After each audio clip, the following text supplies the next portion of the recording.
Good afternoon, class. Today I will be talking about the case study containing the deadly Marburg virus. It's taking a culturally based communication approach. So to start out with, basically right now we are dealing with something similar to what's going on in this case study that I will discuss. COVID-19 is in full effect right now for all of us. Throughout this case study, we'll see that there is a lot that is similar to COVID-19. COVID-19, there's not technically a vaccine nor a cure.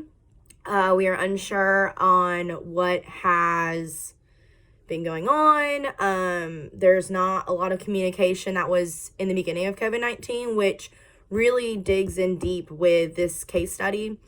Communication's not there, but now it is slowly getting into effect.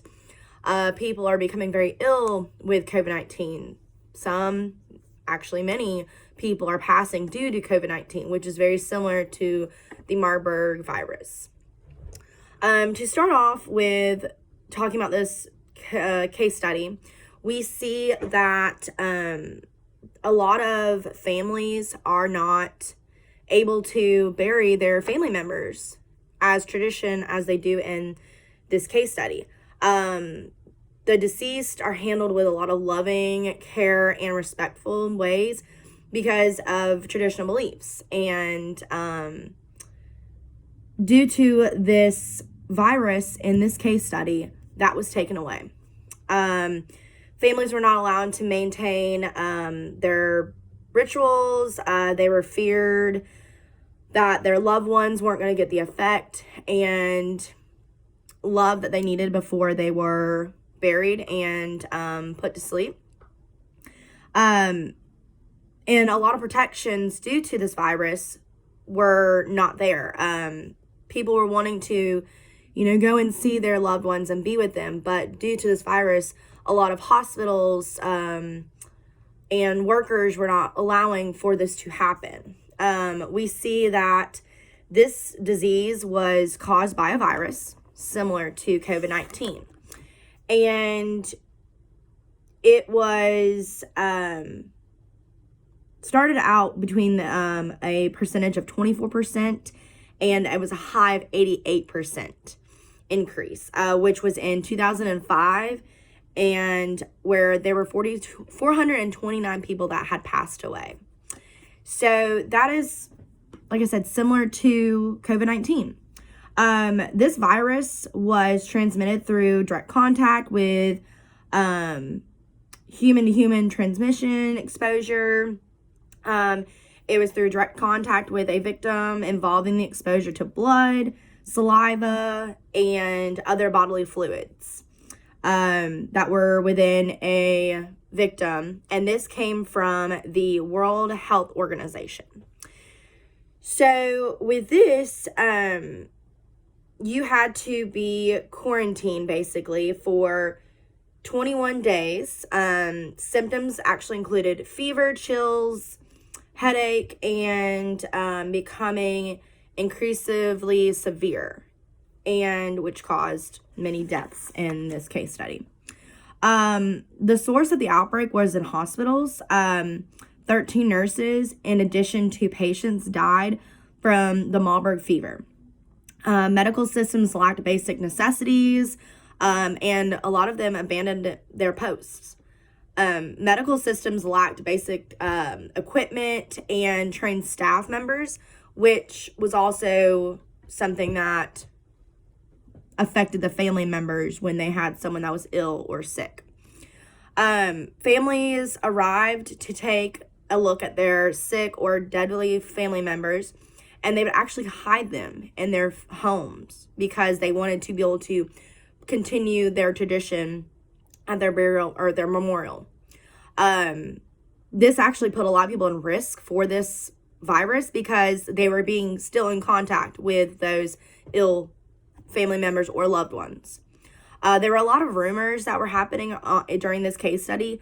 One of them was that the spirits of two dead female nurses were seen roaming the streets because they had not been buried the properly way according to their burial rituals.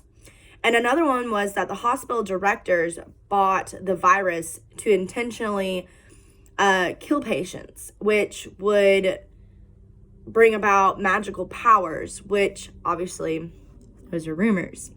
But people did believe these were happening. A lot of people were not trusting the hospital personnel and thought that they could not provide any protection with these hospital and not bringing about people's traditional rituals. So, with all this going on, health workers decided they were going to show up to the villages in this country. Ujjayi. I apologize. I probably butchered that. The people in the villages did not offer a friendly handshake or condolence, or the workers of these hospitals did not offer a handshake or condolence to the families. Nor did they allow families to perform their traditional rituals, which was a lot of the non-communication being there. Patients who died in hospitals were buried without any rites or family members present. And that's definitely something that's very hard for a lot of people. I know having a burial, you want your family there, you want your loved ones to say your last goodbyes. Health workers did not take the time to understand the situation and the social structures of this event, and which caused for people to lose their trust in these workers. Trust was beginning to build, and better communications were being implemented, and procedures were being altered. The WHO Communications, which is the World Health Organization, they began to their communication strategies to go into effect by going and joining a team together to go talk to these families and loved ones and provide the empathy and respect for these family members and give them the correct ritual that they offered and they needed. We see that they took time to talk to the families and formally recognize their loss and express for a sick family member. Even though that they were not able to see them in the hospital and a lot of the hospitals were not doing the burials right, they were going about this in a different way. They would allow for burials to happen, but it was in a safe environment. They were replacing bodies with an open bag for viewing, and when they were allowing for the family members to see them, they were bleaching and mixing sprinkled water on the patients, which allowed for disinfectant and proper safely environment. This outbreak started in children under the age of 5 and then grew to more adults. An incident where a teacher was affected by this event. The schools decided that they were going to have an educational participant within this virus, so that way people were more educated and realized what was going on. Communication actually began to increase with media. Media teams were teaming up together to get awareness out, help these families understand that how serious this is and it's only for their good. They don't want to take ritual away from them, but they want to save them at the same time. They were able to develop specific messages between one another, select activities for communicating messages throughout the community. And this was a great way in PR and communication. You have to have communication to get something across in a mannerly way. Now, all the time, will it be correct or will it be right and everyone will agree with it? But this is a way that we have to see about things. We have to develop effective messages to the community and to others to show emergencies, situations, talking with somebody about something that's going on. With COVID-19, that is definitely something we have to see, that wearing a mask, it's for our good, washing our hands for 20 seconds, or, saying the ABCs twice. That's just to help us as a community and ourselves to protect ourselves from COVID and not put ourselves at a higher risk for getting COVID-19. So this case study definitely recognizes a lot that's going on right now.